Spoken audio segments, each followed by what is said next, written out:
तो झारखंड के सीएम हेमंत सोरेन की रुकनियत पर सस्पेंस अभी बरकरार है। जराये के हवाले से खबर है कि गवर्नर आज इलेक्शन कमीशन को खत भेजने वाले हैं।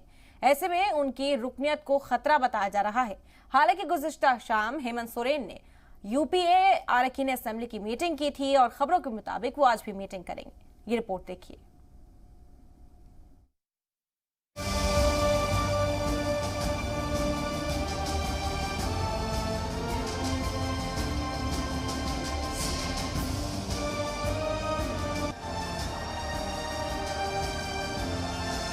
गुज़िश्ता शाम झारखंड के वज़ीर आला हेमंत सोरेन अपने अरकान असेंबली के साथ मीटिंग करते रहे और तय हुआ कि आज फिर से पार्टी लेजिस्लेचर के साथ गौर खौज करेंगे।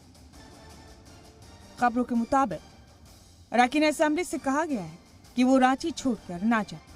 अच्छा खाना पीना, बातें अच्छी, बस इंतजार राज गवर्नर साहब का जो प्रेम पत्र का इंतजार। चलिए कल फिर बैठा ऑफिशियल तरीके से जो बातें आनी चाहिए उसका हम लोग इंतजार कर रहे हैं और उसी को लेकर के सब लोग हमारे बैठक यूपीए दल की हुई है और हम लोग इंतजार कर रहे हैं कि जब भी वो आएगी उसके आगे हम लोग सारी बातें आप लोग के सामने रखेंगे। इस पूरी कवायद के बीच वजह यह है कि हेमंत सोरेन की असेंबली रुकनियत खतरे में है और गवर्नर कभी भी इसकी सिफारिश कर सकते हैं। सोरेन के लिए सबसे बड़ी राहत की बात यह है कि उनके इंतखाब लड़ने पर रोक नहीं लगाई जाएगी। हेमंत सोरेन के खिलाफ मुबैना तौर पर साजिश हो रही है तो वो खामोश कैसे बैठते। छूटते ही अपने सियासी मुखालिफ यानी मरकजी सरकार पर वार कर दिया।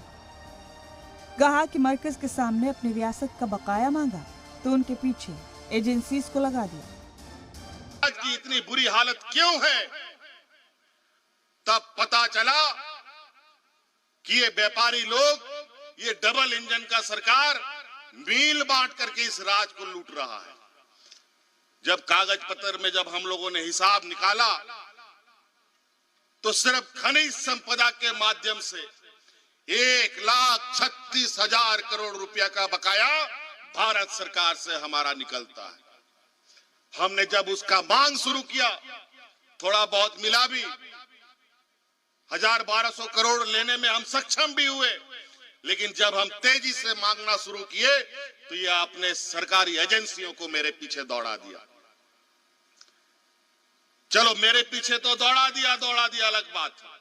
जब देखा कि इस सांड को तो पकड़ नहीं पा रहे, अब आदरणीय गुरुजी जब एक उम्र के पड़ाव में खड़े हैं, उसको सीढ़ी बना करके लोकपाल में केस करके मेरे तक पहुंचने का कोशिश कर रहा है।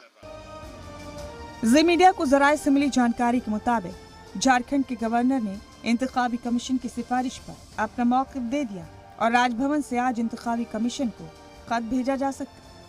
हालांकि बीजेपी चाहती है कि झारखंड में वस्त मुद्दती इंतखाब कराए जाएं।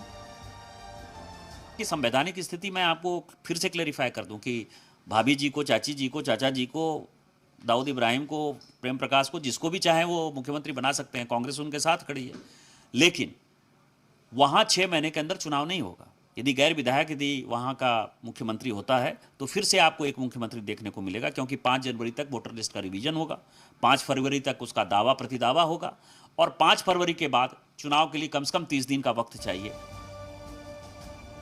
जराये का कहना है कि गवर्नर ने सीएम हेमंत सोरेन की रुकनियत खत्म करने की सिफारिश की है, लेकिन हेमंत सोरेन के इंतखाब लड़ने पर रोक नहीं होगी। इसका मतलब ये हुआ कि अगर हेमंत सोरेन फिर से सीएम बनते हैं तो उन्हें इंतखाब लड़ना होगा।